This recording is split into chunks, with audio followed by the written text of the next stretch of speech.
ngomong elek kuwi janjane iso, tapi ora tegel. Arep ngomongke kuwi ora tegel, mergo atine apik. Arep ngarani wong ireng nang ireng ngono, ora tegel. Aku ireng to, Mas. Sopo sing ngomong? Gak, sampean ku nek kuninge pancen ora. Tapi sampean ku manis. Ngono. Tapi nek atine elek ngarani wong ireng nang ireng kurang lega. Aku ireng po, Mas. Ora ireng tok ya gosong. Ireng kuwi ya sik ana nyemu-nyemune kaya pinggirmu kuwi. Lah nek dirimu kuwi ya gosong. Wong dirimu ireng sak balung-balunge. Sak untu-untumu ireng kabeh. Wong yen ati apik ngarani wong lemu nang lemu ya iso. Tapi ora tegel arep ngarani lemu. Mas, aku jare wong-wong kok lemu to, Mas? Gak, sampean ku montok. Ngono. Lah nek wong atine elek ngarani wong lemu kok lemu, kurang marem, kurang lega. Aku lemu apa, Mas? Gak. Gajah abuh. Sajane sampean ku gak lemu dhek, cuma lek tak bonceng sepeda motor lho roda sing ngarep kudu mumbul. Aku nek gandeng tanganmu kok nyekeli cagak listrik ngono model. Ngapunten nggih. Bukan cuma omongannya, Pak. Pikirane iku lho. Sangat ditentukan oleh kualitas hati. Kapan atine apik, pikirane apik, nyangka sak nyangka apik. Kapan atine elek, pikirane elek, nyangka sak nyangka yo elek. Wong nek atine apik yo, weruh wong sugih yo dinilai apik. Ketok wong melarat yo dinilai apik. Wong kae kok sugih, kerjane semangat, ibadahe yo mempeng, dadi dihadiahi karo Gusti Allah, rezekine lancar, rezekine akeh, yo pantes. Lah sing sebelah iki kok melarat, pancene diuji karo Gusti Allah. Cobane ra karuan. Wong nek apik yo ngono ku akeh cobane sampe donyane entek. Ngono. Tapi nek atine elek ra iso ngono. Wong kae kok sugih banget, sugih wong ora beres kok. Sobane gunung kemukus. Aku gelem ngono ya sugih kawit biyen sangingane aku moh. Lah sebelah iki kok melarat wong kualat tok. Iki otomatis. Tengah wengi krungu tanggane jeding kracak iki nek atine apik ya Allah wudu arep salat dalu arep tahajud. Aku kapan iso tiru kaya ngono kuwi. Nek ati elek ra iso krungu tanggane jeding kracak keramas terus. Pokok tak titeni ya, kapan sing lanang nomah yo ngono ae. Mosok suwengi kok ping 4.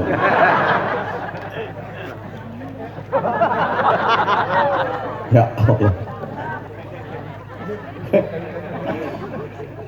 Di hati bersemayam iman. Ngapunten nggih. Saya ngaji kayak gini tak mulai dari tingkat dasar dulu dan jangan pernah dianggap sepele. Jangan pernah dianggap sepele. Nggak ada ilmu yang sepele. Jangan pernah menganggap sepele. Jangan pernah menganggap kecil sebuah kebaikan. Walaupun menurut umumnya orang itu kecil, tapi kita nggak tahu. Kadang-kadang dalam hal yang kecil itu terdapat rahmat Allah. Dalam hal yang kecil itu terdapat ridha Allah. Bisa jadi hal kecil itu, kebaikan kecil itu yang akan menuntun kita menuju surga Allah. Sampeyan nek belajar cabang-cabangnya iman, syu'abul iman, lek potonganmu ra ngira potonganmu. Apa yang ngerti ke cabang-cabang iman? Ajaran Islam kan seperti itu. Kamu lagi jalan, di tengah jalan ada duri, singkirkan. Kenapa? Nanti ganggu saudaramu yang akan lewat. Ada paku, ada beling, pecahan kaca itu, buang. Jangan menyakiti saudaramu.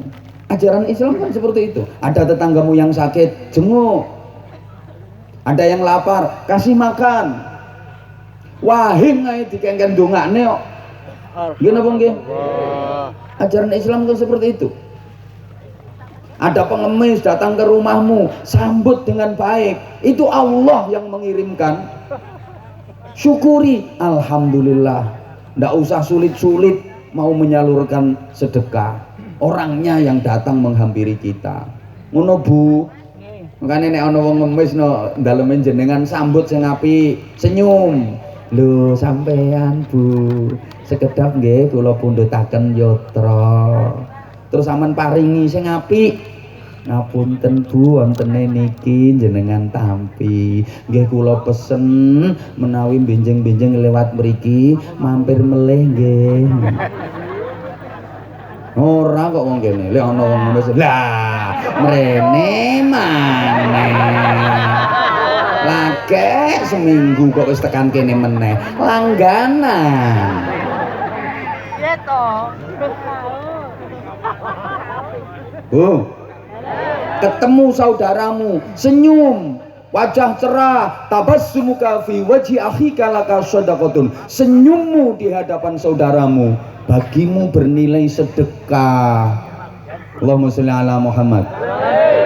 Ngono lek ketemu wong iku, ketemu sedulur, mengsem, senyum, wajah cerah. Aja ketemu sedulur raine diteko, alise gathuk, cangkem irung bathuk ngelumpuk. Itu namanya wajah yang enggak ramah lingkungan. Aja kok wong, kucing iki ketemu dirimu melengos. Bu. Oh, gak digatekne wong ana andum departemen perbadokan. Ampun to Pak, wong ora ngendumi kabeh kok kenaan sing kumanan kok liyane ora kebagian. Ayo. Ampun. Malah gak ngrungokne aku. Allahumma sholli ala Muhammad. Wes cukup sing goblok-goblok tok ae. Sing pinter-pinter mboten usah. Halo. Dilanjut mboten niki? Ibu. Ketika suamimu pulang ke rumah, sampai di depan pintu Bu, anggap itu sebuah peristiwa besar sedang terjadi di depan pintu rumahmu. Kok hahaha diomong. Disyukuri, sambut dengan senyum. Alhamdulillah, Papa udah pulang. Papa udah selesai pandautnya. Udah Ma, Papa habis daud tadi sekalian ngarit kok Papa. Dapat banyak Pak suketnya, dapat 3 sak. Terus sekarang suketnya digeletakkan di mana Papa? Ya, Papa geletakkan di kandang. Loh, Papa udah dari kandang tadi? Udah Ma. Papa ngeliat gak banyak teletong mundung-mundung? Yang ngeliat Ma, udah Papa kerukin teletongnya. Ngono loh Bu. Soalnya nggak semua istri bisa seperti itu. Maaf. Kadang suaminya datang gelodak langsung ngedap atine. Penyakit teko. Ngopo kok mulih bareng? Wis ape-ape ilang kok iso balik. Sopo sing nyangking iki mau? Ono ngono ku. Menungsane teko. Allah ya Karim. Jangan syukuri Bu. Ono sing bantah. Suami pulang aja kok disyukuri, bojo mulih wae kok disyukuri ngopo? Lu wajib disyukuri. Itu nikmat Bu. Ngopo kok kudu syukur? Sebab kuwi nek bojomu lali, iso-iso kliru mlebu omahe tanggamu. Bu.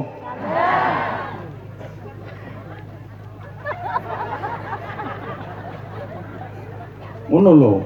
Nek biasane bojo teko gek duit entek langsung ngapa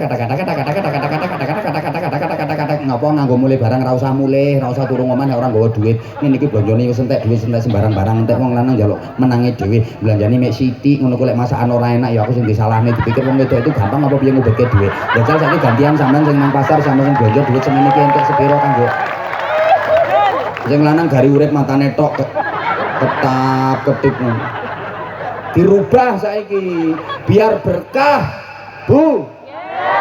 Suami datang beda motor kata sing biasanya zaman ngomel dremimel ganti solawatan. Bojomu sepeda motor belok masuk halaman rumah mulai sallallahu ala Muhammad sallallahu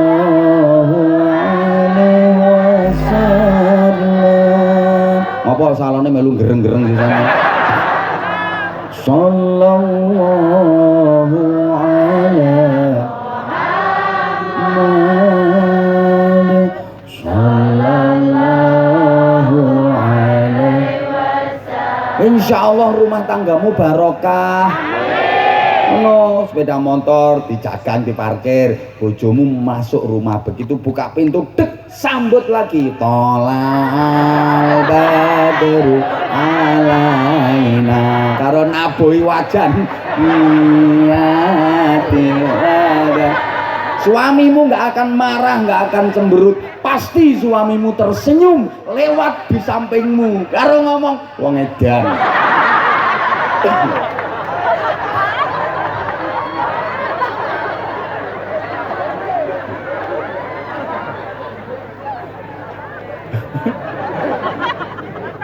Makanya sampeyan saiki karo Audul Marom dijak sholawatan. Ini apa? Supaya bibirmu bergerak, supaya bibirmu itu basah dengan sholawat. Bibirmu terbebani oleh sholawat dan tidak kau gunakan untuk mengerawus bojomu. Ngono lho Bu, itu jadi berkah bibirmu, agar bibirmu, lidahmu tidak berubah menjadi duri-duri yang tajam yang menyayat perasaan suamimu, menusuk hati suamimu, bahkan suamimu yang sudah pontang-panting bekerja keras demi untuk mengetengi dirimu itu.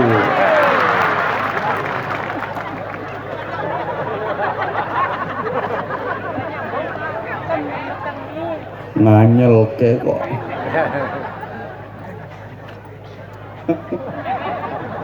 Allahumma sholli ala Muhammad. Di hati bersemayam iman.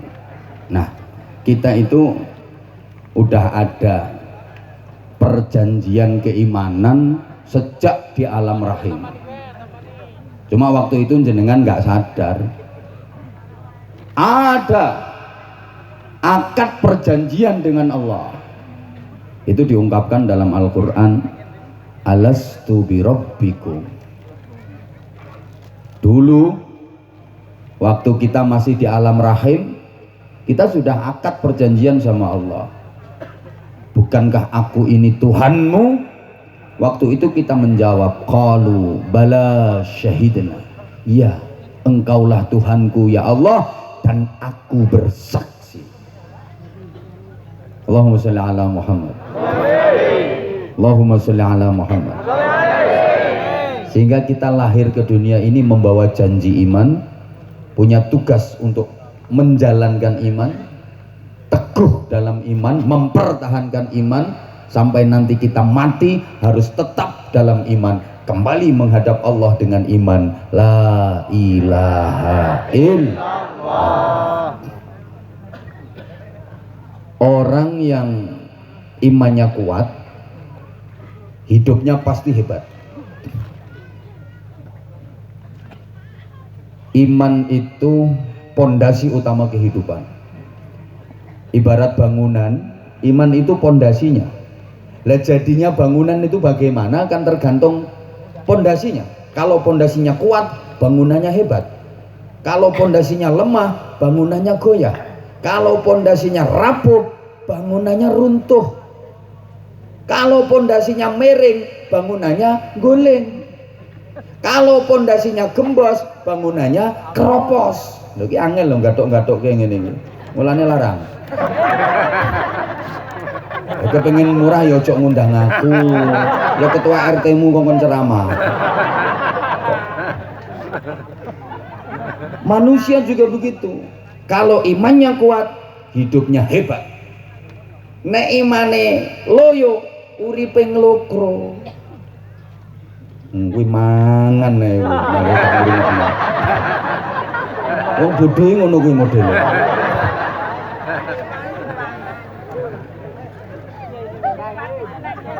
Sembuh, ngerti ngono tak pengen ngekei kok mau. Orang yang imannya kuat, hidupnya paling hebat. Kenapa? Karena dia mampu mengolah dan memproses hidup di dunia yang hanya sesaat untuk kepentingan dan kebahagiaan hidup di akhirat yang abadi selamanya. Hidup bukan hanya sekedar hidup.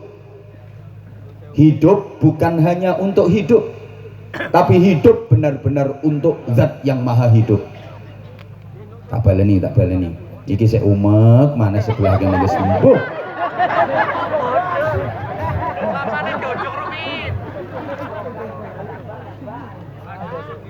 Liyane kon sabar ndekne wis wareg kok. Tak baleni. Hidup bukan hanya sekedar hidup. Hidup bukan hanya untuk hidup. Tapi hidup hanya untuk yang maha hidup.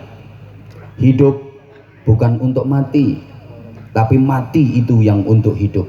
Karena mati bukan akhir dari cerita hidup, justru mati adalah merupakan awal dari hidup yang sesungguhnya hidup.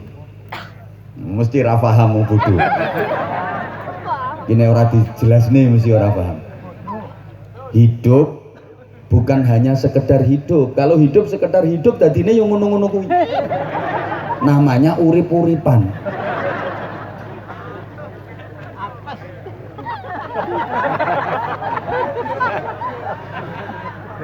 Hidup bukan hanya untuk hidup. Kalau hidup hanya untuk bertahan hidup, apa bedanya kita dengan binatang?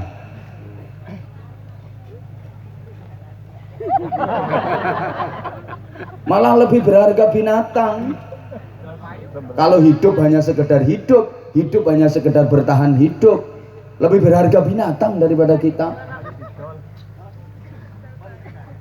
Binatang asal dikasih makan kenyang, dipakani wareg, gede, lemu, mudah larang. Kalau manusia hanya sekedar dipakani wareg, iso gede, iso lemu, tapi apa karena lemunya jadi larang? Jadi hidup bukan hanya sekedar hidup. Hidup bukan hanya untuk hidup, bukan hanya untuk bertahan hidup, tapi hidup benar-benar hanya untuk yang maha hidup, Allah Subhanahu. Ini baiat kita minimal sehari semalam 5 kali. Kita berbaiat, berjanji setia kepada Allah. Inna sholati wa nusuki wa mahyaya wa mamati lillahi rabbil alamin. Minimal 5 kali. Apalagi masyarakat sini sholatnya sunnah udah tambah dan terus tambah. Kan kalau sini sholatnya bukan cuma 5 waktu, tapi udah 7 waktu. Zuhur, asar, maghrib, isya, tahajud, subuh, duha. Nggih? Ora percaya. Wong nek sholatnya 7 waktu wajahnya mencorong. Niki sing tak hadapi wajah mencureng. Malah ana sing mencoreng bareng. Oh, udah coreng. Lampunya mati. Hidup hanya untuk yang maha hidup. Oh, kalau udah kayak gini keren, hidup kita pasti akan keren. Wis gak gampang susah, gak gampang sumpek. Nyantai, mau corona, mau konora, mau covid, mau covid, mau omikron, mau tantekron, mau mbahkron. Tenang aja, nyantai. Ono masalah apa nyantai. Engko tak terangno, muga-muga waktu ini cukup. Gak cukup kapan-kapan undang mana Bu Dokter.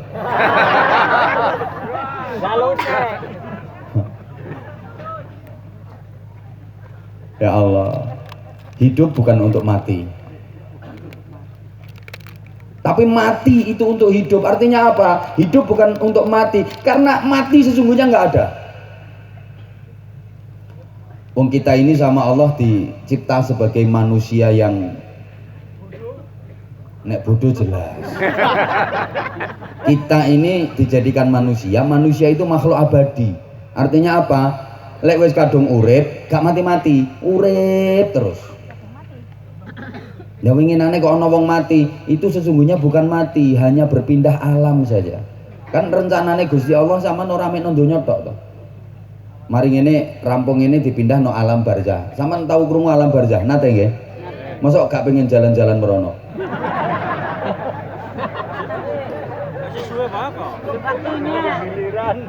Sesungguhnya hidup terus, cuma pindah alam. Maka hidup bukan untuk mati, justru mati itu yang untuk hidup. Karena kematian adalah awal dari kehidupan yang sesungguhnya. Makanya wong apik urip mati padha wae, ora ana bedane. Kanggone wong apik lho. Nek wong apik temenan, urip karo mati iki ora ana bedane. Padha-padha kepareke ambek Gusti Allah. Wong apik. Makanya mati tambah seneng. Rata-rata wong nek mati apik niku senyum bibirnya, bathuke kemringet, wajahe cerah, nek lanang tambah bagus, nek wadon tambah ayu. Mergo seneng. Nek wong elek ku biasane masyaallah, metot-metot mencureng nyaprut modele kaya ora patek setuju dipateni.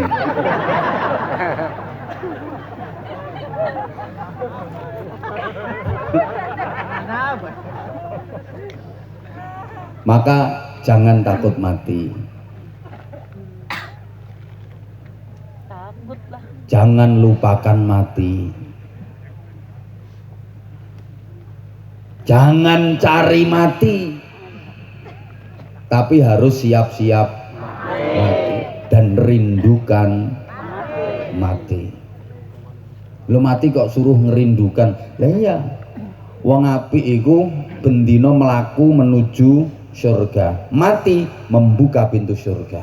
Nek wong elek bendina jalan menuju neraka, mati membuka pintu neraka. Rungokno wong elek-elek.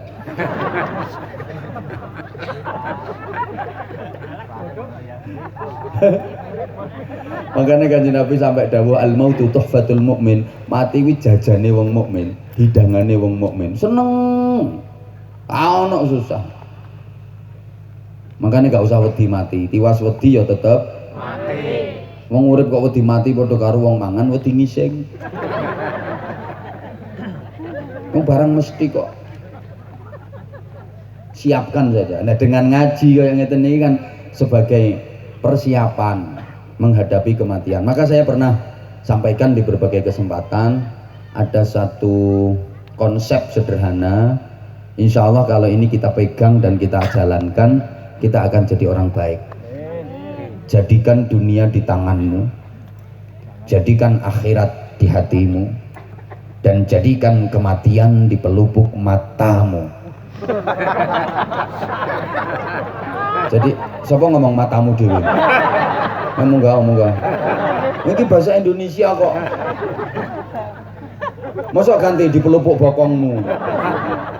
Jadikan dunia di tanganmu, jadikan akhirat di hatimu, dan jadikan kematian di pelupuk matamu.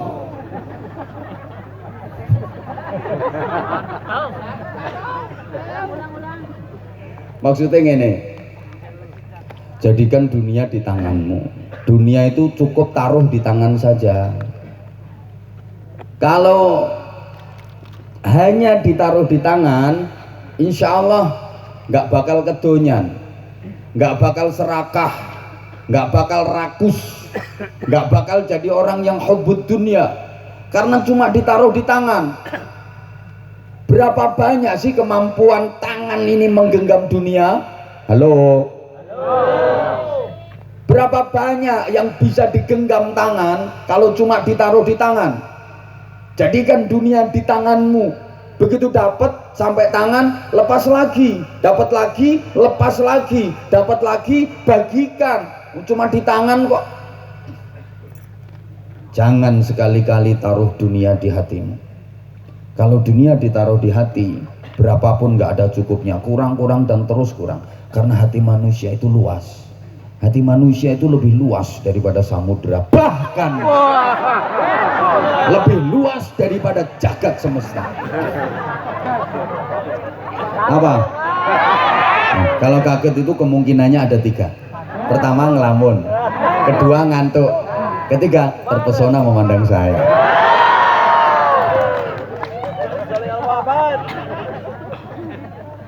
Kalau dunia ditaruh di hati, nggak ada cukupnya, berapapun kurang. Mergo donya didelek ning ati, dadine hubbud dunya, dadine kedonyan. Kalau dunia ditaruh di dalam hati, maka dia akan cinta dunia. Karena hatinya penuh dengan dunia. Dunia ditaruh di hati. Ketika memiliki kekayaan dunia yang banyak, pasti tinggi hati. Melihat orang lain yang lebih kaya, pasti iri hati. Pengen jadi kaya nggak kesampaian, pasti sakit hati. Ingin mendapatkan dunia nggak kesampaian, patah hati. Karena salahnya dunia ditaruh di hati. Yang kedua, dunia kalau ditaruh di hati pasti gelisah. pasti susah. Iya, betul. Mesti dadine loro, pasti.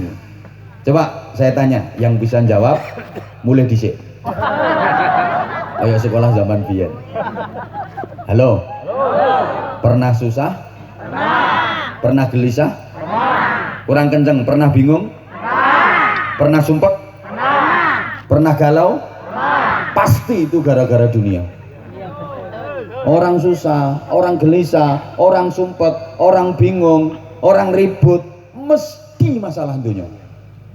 Gak mungkin masalah akhirat, gak percaya blas. Wih. Ya Allah, kok gak semangat ya? Suami istri harusnya saling cinta, memadu kasih, biar rumah tangganya sama raba, sakinah, mawadah, rahmah, barokah. Betul? Tapi ada nggak suami istri yang cekcok? Sering. Kurang kenceng, ada nggak suami istri yang ribut? Ada nggak suami istri yang bertengkar? Pasti masalah dunia. Mesti masalah dunia. Saya belum pernah dengar ada suami istri cekcok ribut gara-gara sholat tahajud. Ono tukaran gara-gara poso Senin Kemis? Mesti masalah dunia, masalah duit, masalah apa? Masalah pembagian warisan, masalah belonjo. Mesti masalah dunia. Suami ngerasa udah kerja pontang-panting ndak karo-karuan, begitu dapat duit dikasihkan ke istrinya semua, sementara istri ngerasa duitnya kurang dan kurang terus. Sehingga kayak masalah ngono iku. Anak harusnya berbakti kepada orang tua, memuliakan orang tua, betul? Kurang semangat. Anak harusnya berbakti, menghormat, memuliakan orang tua, betul? Tapi ada nggak anak yang menantang orang tuanya, melawan orang tuanya, menyakiti orang tuanya? Anak apa itu namanya? Anak uang. Mesti perkara dunya. Aku orang tahu ngerti kok ono anak gegeran karo bapake gara-gara tasbih, gara-gara Quran, gara-gara wiridan. Enggak ada. Mesti gara-gara dunia. Salahnya apa? Ya karena dunia ditaruh di hati. Maka jadikan dunia cukup di tanganmu, jadikan akhirat di hatimu. Hatimu penuhi dengan akhirat. Penuhi hatimu dengan kebesaran Allah. Jangan beri ruang sedikit pun untuk dimasuki dunia. Dan jadikan kematian di pelupuk. Matur suwun, matur suwun. Aku lagi iki di mata-mata. Artinya apa? Kematian itu dekat. Di pelupuk mata. Anggap kematianmu dekat. Memang kematian makin dekat. Makin dekat, makin dekat, makin dekat. Setiap hari sesungguhnya kita berjalan menuju kematian. Kita berjalan mendekati kematian. Dan kita makin jauh meninggalkan dunia. Maka orang yang cerdas itu adalah orang yang mendekat ke sesuatu yang makin dekat. Dan menjauh dari sesuatu yang makin jauh. Itu orang cerdas. Sementara orang bodoh, dia menjauh dari sesuatu yang makin dekat, dia malah mendekat ke sesuatu yang makin jauh. Dasar bodoh. Bodoh kok ora apa-apa. Ya nyonyor, bro. Orang cerdas itu dia akan mendekat ke sesuatu yang makin dekat. Apa? Detik kematian yang makin dekat. Maka dia mendekat, dan mendekat, menyadari dan menyadari bahwa kematiannya makin dekat. Maka berbekal amal solih sebanyak-banyaknya untuk menghadapi kematian yang makin dekat. Dia menjauh dari sesuatu yang makin jauh. Apa? Dunia. Dunia makin jauh ditinggalkan, makin jauh ditinggalkan. Terus dia menjauh dari dunia sehingga begitu saatnya tiba meninggalkan dunia, gak kaget, gak semendal. Itu orang cerdas. Makanya wong mati itu bahasane tinggal dunia, meninggal dunia. Lah kalau orang bodoh, dia menjauh dari sesuatu yang makin dekat. Artinya apa? Detik kematiannya makin dekat, tidak disadari, gak mikir blas, gak persiapan sama sekali menghadapi kematian.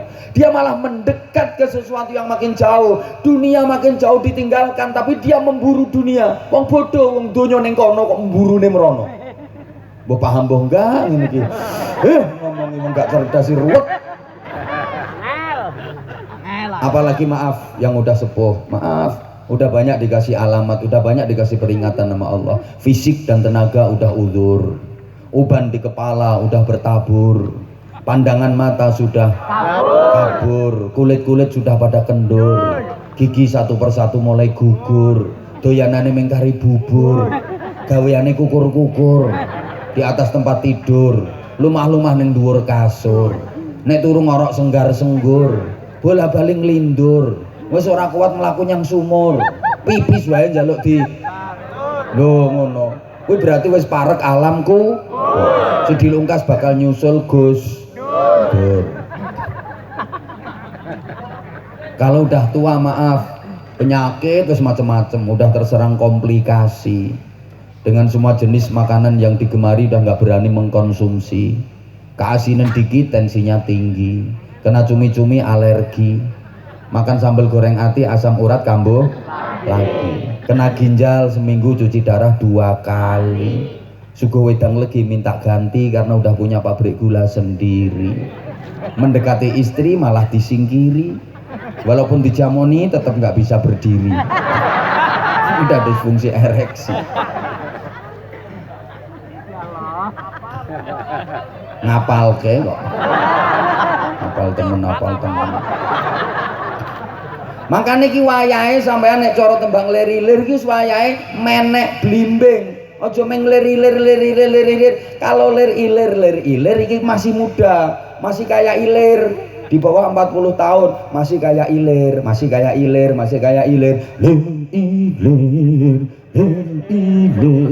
Ilir itu kipas. Kayak ilir, masih di bawah 40 tahun. Polahe gak karo-karuan kayak ilir, ngalor ngidul, ngetan ngulon, maju mundur.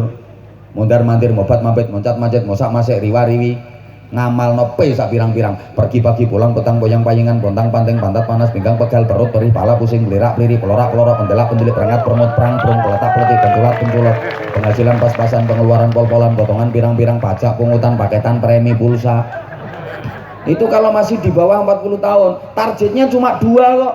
1, tandure wis sumilir tak ijo royo-royo. Tanaman yang hijau melambai-lambai kuat siap panen, itu berarti urusan kemapanan ekonomi, urusannya weteng. 2, tak sengguh penganten anyar, kelancaran reproduksi penganten anyar, urusan ngisore weteng.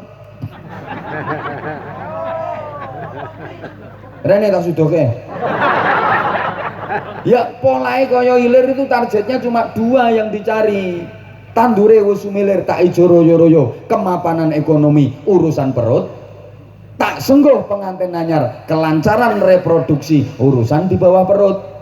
Targetnya yang penting perut kenyang, bawah perut tegang. Ngono kok cocok. Lah saiki wayahe cah angon. Kon dadi cah angon. Angon apa?